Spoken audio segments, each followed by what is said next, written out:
What up, though? What up, though? Turn up the energy. I want to thank the Brookings team. Is this good? Yeah. I want to thank the Brookings team. Obviously, this has been an amazing opportunity and experience. I'm going to do this presentation on one condition. Y'all stop coming for my Lions. They are recovering, they are resting for the 2024 Super Bowl. But anyway, again, thank you all so much for the opportunity to present Fostering Economic Empowerment and Prosperity Through Ownership. My name, again, is Mike Randall. I'm the Executive Director of the Grandmont Rosedale Development Corporation. This is our team, Marsha Bruhn, Goddeeris, as well as Edward Carrington. And before I go any further, I definitely want to thank our team here, Eddie, Tom, and Marsha from GRDC staff. It means a lot to me for you all. You guys are volunteering your time. I'm working right now. So it's really community members like you all that make opportunities like this possible. But a little bit about the Grandmont Rosedale Development Corporation. Our mission is to preserve and improve the Grandmont Rosedale neighborhoods of Northwest Detroit. This slide talks a little bit about our history. First developed in the 1920s, it's made up of 5 neighborhoods, again in Northwest Detroit: North Rosedale Park, Grandmont number 1, Grandmont, Minot Park. Again, 5 neighborhoods, 5,500 households, about 500 businesses along our 3 major commercial corridors of Grand River, 6 Mile or McNichols, and Schoolcraft. And definitely more of the desirable neighborhoods in the city of Detroit. We don't really have the large swaths of vacancy like you unfortunately see throughout the city, but we are a tipping point neighborhood. As you all heard earlier, Eddie bought his house back in 2011 during the housing crisis, well, the latter end of the housing crisis, for $34,000. I live in North Rosedale Park. I have a resident 2 doors down from me, bought her house for $12,000, right? So we are a tipping point neighborhood. Obviously, that house is not worth $12,000 today. Eddie, your house is not worth $34,000 today, but we all know that recessions happen, right? And so we are a tipping point, predominantly African-American community, but we do have a lot of stability. And a lot of that stability is based on the Grandmont Rosedale Development Corporation. And one of the key pillars of our mission has always been economic development. And this slide here just shows some of the past, some of the present, and some of the future developments of GRDC. Up in the left-hand corner, you have the Grand River Workplace. It's a co-working space on Grand River Corridor that has about 35 businesses operating out of there. We also have a pop-up space, about 500-600 square foot pop-up space for businesses to kind of incubate, test out without that overhead cost of brick and mortar, and really transition to more brick and mortar opportunities along the corridor. On the bottom left hand here, you have Detroit Vegan Soul. We were able to partner with them on land contract a few years ago, bring them to the community. They're a very sought out vegan restaurant in Detroit. In the middle here, you have a complete renovation of historic apartment buildings. This is actually the organization's first low-income housing tax credit deal. We were able to purchase this through the Strategic Neighborhood Fund that we talked about earlier. It's currently under construction and slated to be completed in April. 35 units, completely affordable. And to your right, top corner here is Minot Park Place. It's currently a vacant IHOP that's been vacant for some years. We're going to be demolishing that and bringing 42 units of senior housing as well as 5,200 square feet of commercial space to the corridor. So again, we have a rich history of housing revitalization and economic development that has helped to stabilize the 5 neighborhoods and continue to make them a destination neighborhood in Northwest Detroit. That's right on time, a little ding. So this is some of the political support that Grandmont Rosedale Development Corporation that we enjoy. As you can see, between the years of 2014 and 2018, the city of Detroit had City of Detroit City Council, Michigan Economic Development Corp, State Senator David Kniezek supported the North Rosedale Park Community House, upwards of hundreds of thousands of dollars for improvements and renovation. And back in 2020, the Grand River Streetscape Improvement Project was partially funded by the Michigan Department of Transportation. The Grand River Parklet back in 2020 was supported partially by the City of Detroit Recreation Department. And coming into present day, the current mixed use that I just talked about, $2.5 million from Representative Rashida Tlaib, an additional $1 million from State Senator Mary Cavanaugh to support that same project, an additional $1.1 million to support additional improvements to the North Rosedale Park, Community House, and another $300,000 from State Representative Stephanie Young to support a GSI parking lot. So again, there's a lot of political alignment when it comes to these projects, making sure that they don't just stay in the conceptual stage, that we're actually able to bring them into feasibility. So, you've all waited, I'm sorry. So this is our buy back the block opportunity here. Our goal, we have two goals. One is to increase opportunities for real estate ownership and wealth building in our community for our community members. And our second goal is to take that equity out of a commercial building that Grandmont Rosedale Development Corporation currently owns and use that liquidity to invest in additional properties along the corridor, essentially buying back the block. And so what we're looking to do, we currently own a commercial strip with 5 stores, 3 businesses that are cash flow positive in those stores, one of which is open for RFP, and one is going to be a speakeasy coming in April, coming to a strip near you. I'm really excited about that. We're looking at the ownership of the commercial strip and selling a minority stake in shares so individuals can partake in the ownership as well as get a wealth building vehicle potentially for the first time. And with that, to go further into detail about this property, I'll turn it over to Tom. Thanks, Mike. So as Mike mentioned, this building here is the project that we're focusing on as part of our neighborhood buyback the block initiative. It is a building that Grandmont Rosedale Development owns already, bought and developed several years ago. It's 7,500 square feet. It has 5 tenant spaces, 3 currently occupied, 1 about to be occupied, and 1 that's kind of in transition. But we have a bookstore, an independent bookstore. We have an independently owned juice bar. We have a community-owned art gallery, and then a neighborhood, and we're gonna have a neighborhood speakeasy shortly. And so this is an example of how having community ownership of this retail space, it's not a coincidence that it's such an interesting mix of independently owned businesses. That's something that GRDC has very intentionally gone about trying to attract the kind of businesses that we think are both missing from our neighborhood, but also give local entrepreneurs an opportunity to own and operate businesses in our neighborhood. Because this was developed a few years ago, GRDC now only has a very small mortgage left on the property. We still owe about $50,000. But through financial modeling that we've done through this project, we've placed the value of the building at about $615,000. So that means a lot of equity. That means GRDC has all this equity tied up in the building. It does already generate cash flow. It's not speculative in the sense that we already know it's a performing real estate asset.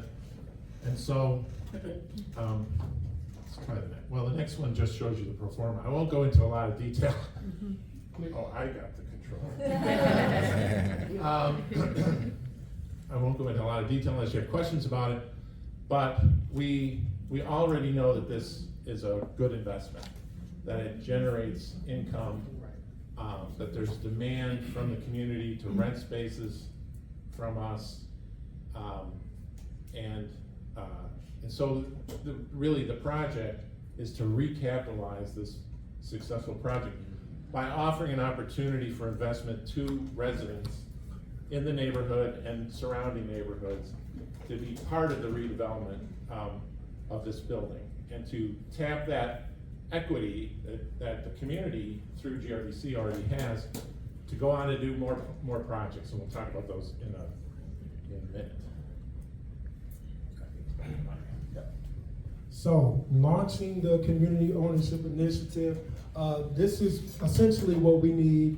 Well, through a focus group, this is some of the feedback that we've gotten to get started. We want it to be open to all. We want shares to be available to both local residents and non-residents, which is widening our investment community. So essentially, the goal is for liquidity. We want to bring in more cash to potentially purchase more properties. Can't do that with a small net, right? And so we did have some feedback from the community in terms of, locking it into the 5 neighborhoods. We've talked about that as a strategy, potentially offering doing a first offering of whatnot. But legally, again, going through this process, we're going to have to kind of, pressure test that to see what we come up with. We want the shares to be affordable. So we talked about starting at a $500 per share price for it to make it accessible to a broader audience. It's very, very important that we just don't, recreate another barrier to wealth generation, right? We want it to be accessible, we want it to be affordable, and we want it to be broad. A 10-year investment horizon offering a decade-long term for steady long-term investment growth, right? This is an opportunity for us, like Jermaine said, to make those mistakes, to figure out what works, what doesn't work, pressure test it, and allow it to evolve. This is going to have to be a living, breathing model that we can continuously improve.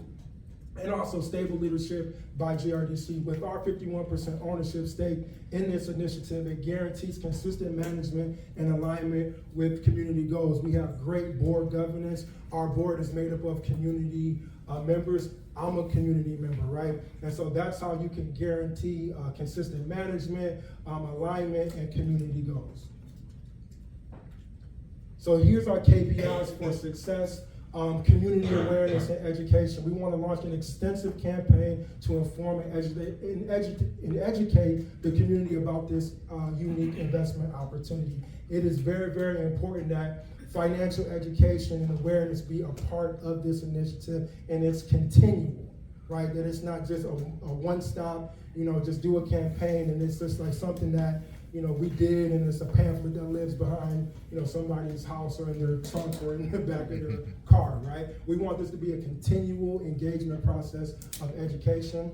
We want to develop a user-friendly online investment platform, right?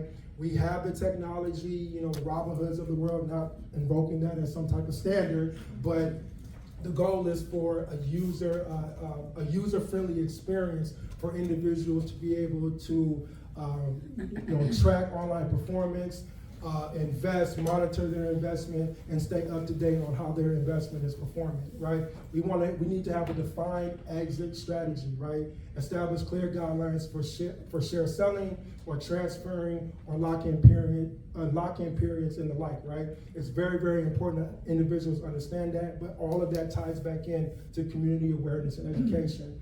And then last but certainly not least, ongoing performance evaluation, regularly assessing its efficacy. Again, if it's not performing the way that we need it to, we need to fix it, right? The goal is not to create additional barriers when it comes to financial wealth building vehicles. And with that, I'll turn it over to Marsha.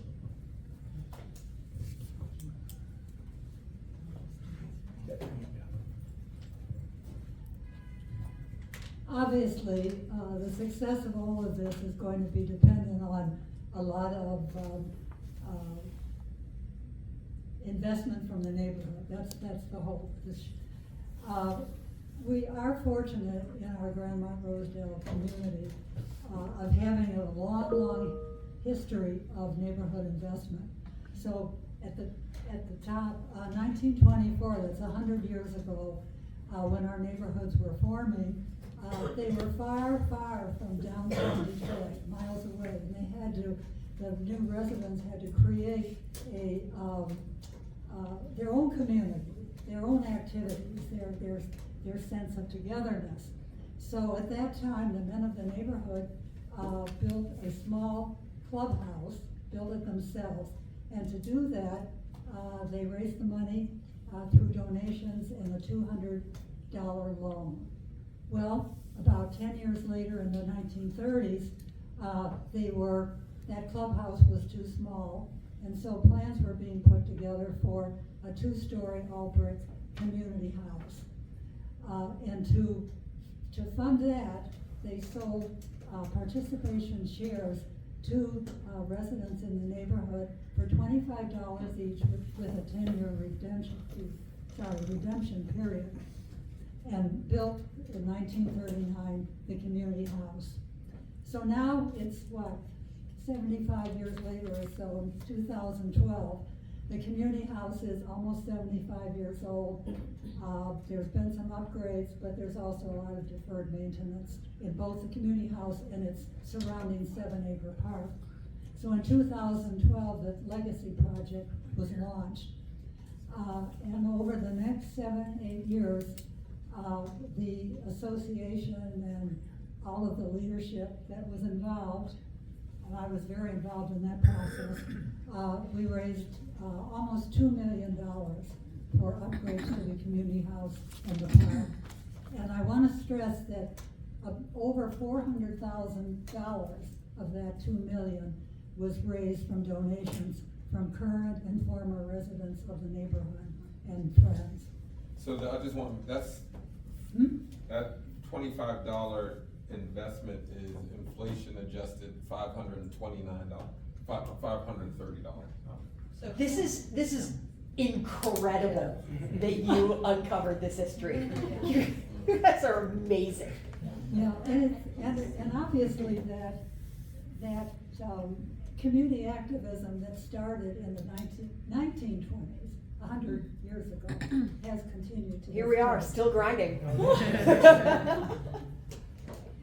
So for community engagement, Mike already mentioned some of the input from the focus group. In December, we put together a small focus group, very diverse.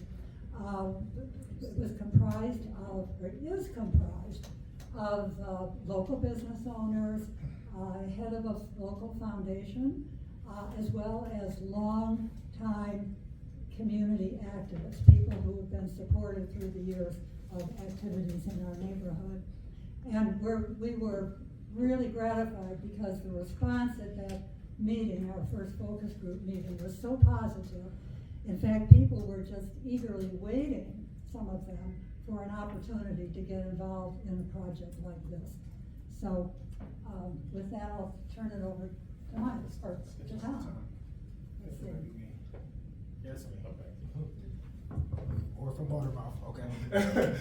All right, so this slide is talking about some of our potential partners. And you know, the wonderful thing about this is our current projects kind of usher in a lot of the partnership needed for success for this. So, you know, looking at financial institutions, banks, CDFIs, our partners like Invest Detroit, legal and compliance advisors, again, you know, going through a low-income housing tax credit bill. I don't know if anyone ever did, but it's unfortunately, it's a very legally laborious. I don't even know if that's the medical term. Lawyers are gonna get paid. They're gonna get paid, but you know, but the good thing about it is you build relationships, right? And so a lot of that can be co-opted in a good way on this project. You know, educational organizations, community organizations, local businesses and entrepreneurs, architectural firms and design firms. Again, these projects can easily be co-opted into this this initiative. Marketing and PR agencies, you know, local government entities, you know, partners like the Metro Black Business Alliance for financial education. All of these things are made possible. We really sit on the shoulders of 35 years of community engagement, individuals like Marsha and Tom that have done a lot of work in this community and is making something like this very possible.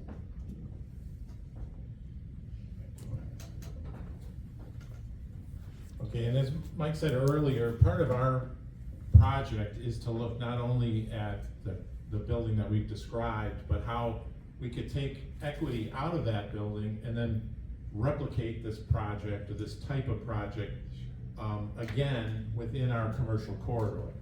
So we've already begun to look toward other investment opportunities along the corridor, and part of the project, we've looked at quite a number of buildings.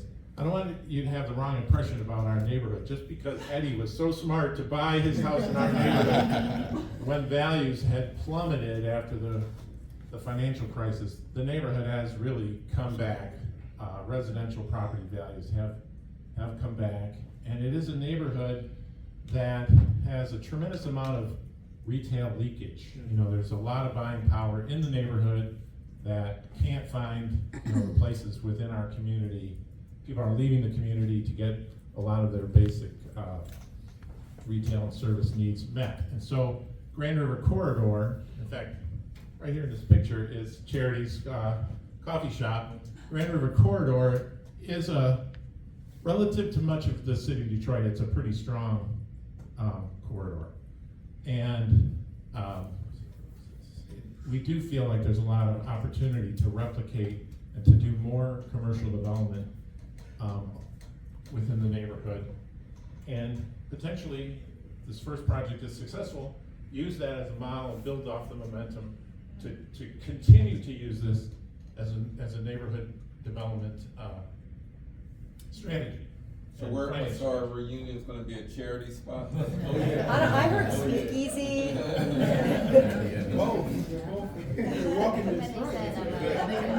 So we have, these are very early, but we have identified 2 other potential projects. One is an example of an entrepreneur who lives in the neighborhood, who bought some property with the idea of opening a brew pub. This was first started, concept, he was putting it together before COVID. COVID really undercut his effort. But after several years of trying, he's not been able to raise the capital he needs to do the project. And so GRDC is talking with him about the possibility of purchasing the property itself from him and leasing it back to him, or selling it back on a land contract potentially, and turning to the community as an opportunity to raise community capital. And it's the type of business I think that, you know, people would be very excited about. There's nothing like that currently in the neighborhood. And so working together with a current property owner, we think we might be able to combine the GRDC, what we bring to the table, community capital to the table, and his equity in the property to do what I think would be a very exciting project. We've also been approached, this is a Powerhouse Gym, which is a workout gymnasium kind of place. The owner of that building has approached GRDC about potentially selling the building at an under market price. He's been in the neighborhood a long time. He kind of wants to give back to the community. I think the idea is he's shutting down his business or retiring. I think he's just liquidated. Yeah. So, and it's also right on Grand River, which is our commercial main street for the neighborhood.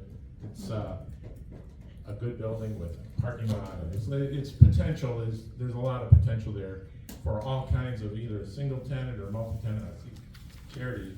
Sorry. Licking her lips about that. Very excited. It's a great opportunity. I think that's it.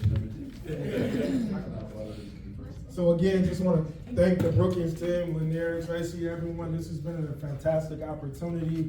I'm thinking back to where we started with those 7 steps, and that capital stack one is brewing up to the top of the pile, because it is really, really important looking at opportunities where we can finance these deals. I think that we all have that, that issue where how can we put in some equity? How can we put in some debt? How can we make it make sense, right? And so this is an opportunity for us to do this with residents in a very, very tangible, real way. And so I'm just really excited. Again, thank you to my team. Thank you to Invest Detroit and Metro Black Business Alliance. We're gonna make this thing happen. It's gonna be amazing. So.